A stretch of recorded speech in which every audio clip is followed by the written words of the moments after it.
Well, here goes. FST 204, the big box final tactics and strategy scenario. Alright, I'll start off like I have the other ones. Initial size up or initial impression when you get on the scene or you're pulling up to the scene. We're going to talk about the location. What do we have? What are we doing? What do you need? And who's in command? This particular scenario is going to start off with the company officer in command. More than likely it's going to be passed off or passed up chain of command, and eventually a chief or battalion chief says, I'm acting battalion chief on battalion 1. It's Sunday, April 20th at 8 o'clock. Weather's 55 degrees. We got a general alarm at J.C. Penney, 1201 South Dirksen. The store is closed, and they received a call from the alarm company that there's fire alarm and water flow alarms going, which tells me there's a sprinkler system inside. First alarm looks like we're going to get engine 5, 6, 1, and 7, truck 1 and 2, squad 1, and then battalion 1 chief. So FPOD P, we went over some of the facts. The address, 1201 South Dirksen. Construction type here, I believe, looks like a type 2. I would have to say that probably bearing walls, the roof components, might be a couple add-on smaller structures, but for the most part we're going to call this a type 2 with a heavy fire load inside. J.C. Penney being a mercantile type store, lots of household products, curtains, beddings, basically everything A to Z that you would have in your home. Clothes, tools, furniture, things of that nature. So the dimensions of the building, this is a stab in the dark here. I'm not too familiar. I'm familiar with the property here, but I don't think I've ever been inside this J.C. Penney. I'm going to call it a 200 by 200. 40,000 square feet. Going to require 4,000 GPM, which is going to be at least 8 pieces of apparatus if we figure 500 GPM per apparatus. And what are we going to do? Well, first off, let's talk about probabilities. Time of day is a Sunday. The store is closed. It's 8 a.m. The weather's fine. There's not going to be inclement weather. The wind direction is calm. So for the most part, ideal conditions, if there ever was ideal conditions. Our life hazards here are minimal. I don't know if there's a cleaning crew inside. There could be. Store is closed, so we don't have to worry about employees. We don't have to worry about patrons. Being that it is on a Sunday, there's going to be passerbys. The media is probably going to grab hold of this. There's going to have to be people there that will have to be dealt with as the incident escalates.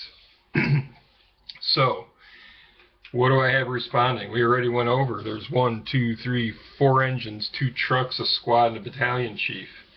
What are we going to do with everybody? I see a second alarm gets us 2 more engines and another bat chief, and third alarm is going to get us 2 more engines after that. Eventually, I would imagine, judging by the amount of smoke in the AB corner and the CD corner, that this thing's pretty well advanced inside. Probably went undetected for a long time. Decisions are going to have to be made. I want to talk about a couple different scenarios here, offensive and defensive. I don't think I would feel comfortable just pulling up to this scene and saying, oh, let's set up defensive. Probably going to happen that way. I think I might want to send a recon team in, maybe find the seat of the fire. By doing that, and finding the seat of the fire would give us a better shot at a truck company being able to access the roof and give us proper ventilation, or the best case scenario ventilation. While the recon team is getting set up to head inside, I would make sure we had a water source for that particular engine or line secured before I think I would send them in. Also, one of the other engine companies coming in, I would certainly make sure that they were headed to the sprinkler connection. We got to make sure that we're doing everything we can with the appliances that come with the building. So those two things I think would give us a good start. It would have to be a coordinated type thing. Making sure we got a backup team, a RIT team that's going to be able to go in after our recon team, or send 2 teams in and have 4 guys outside. I'm not sure how Springfield runs engines and truck companies as far as manpower goes, but I know it's consistent. You guys are all committed to your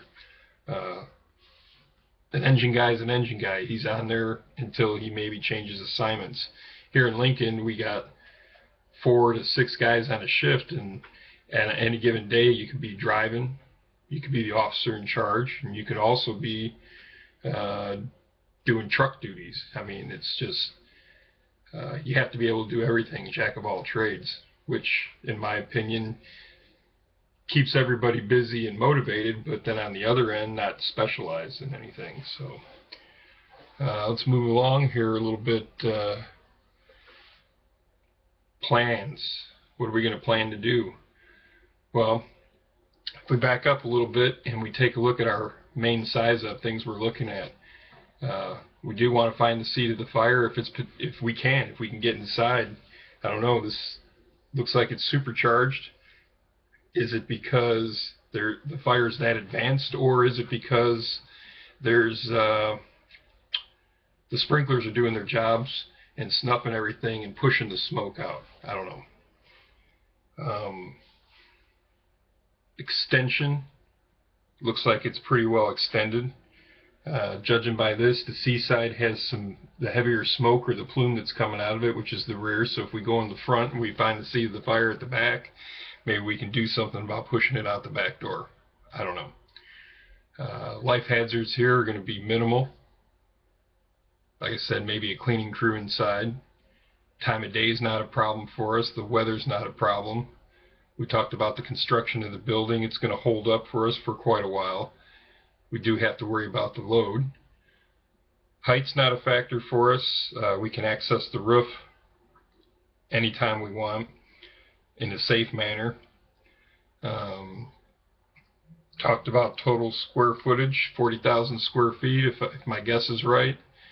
And access, we have several access points. You got the main entrance at the front door. It looks like there's a door on the B side that can be made and gained, several doors down the D side, and then the rear dock area, it looks like, on the C side. So we have several access points. How long it'd take us to get through the doors, I don't know.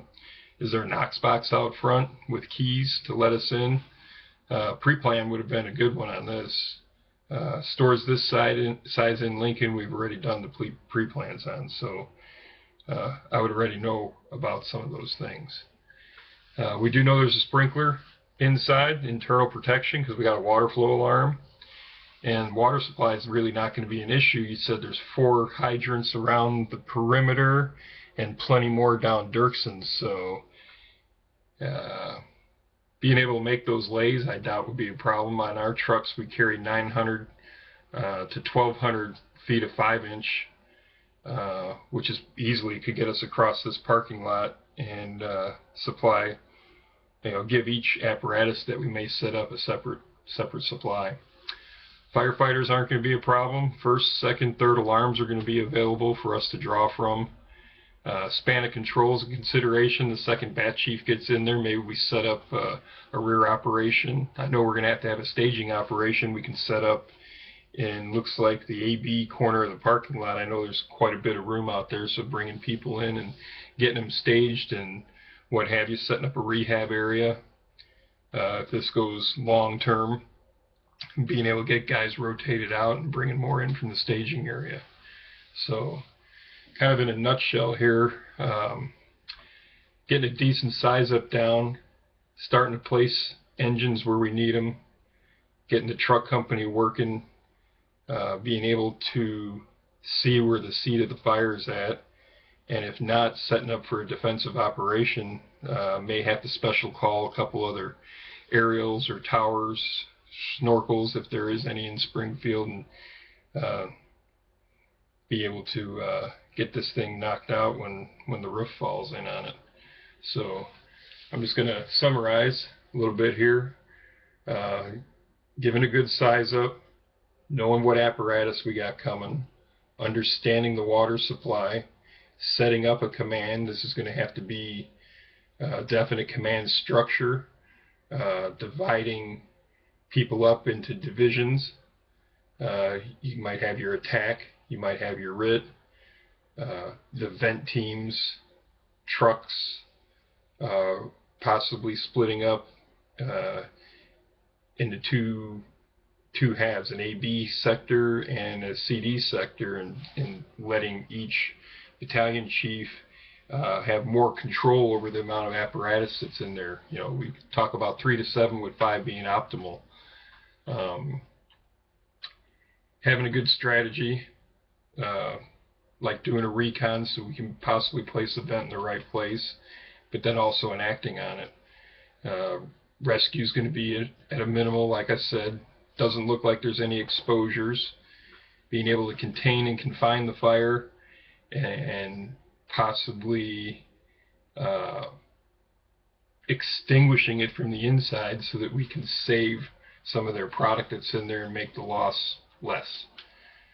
When that happens, overhaul, probably going to need several guys, maybe forklifts to move pallets and just product around to minimize some more of that damage.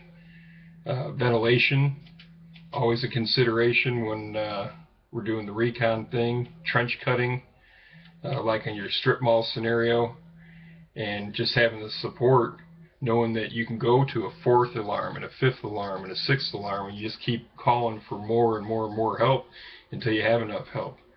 I've ran several scenarios myself. Downtown fires, I've had 2 of them in my career where I've been in charge. I'm not afraid to call the help. And around here in Lincoln, we got to call early. You got to call early and often.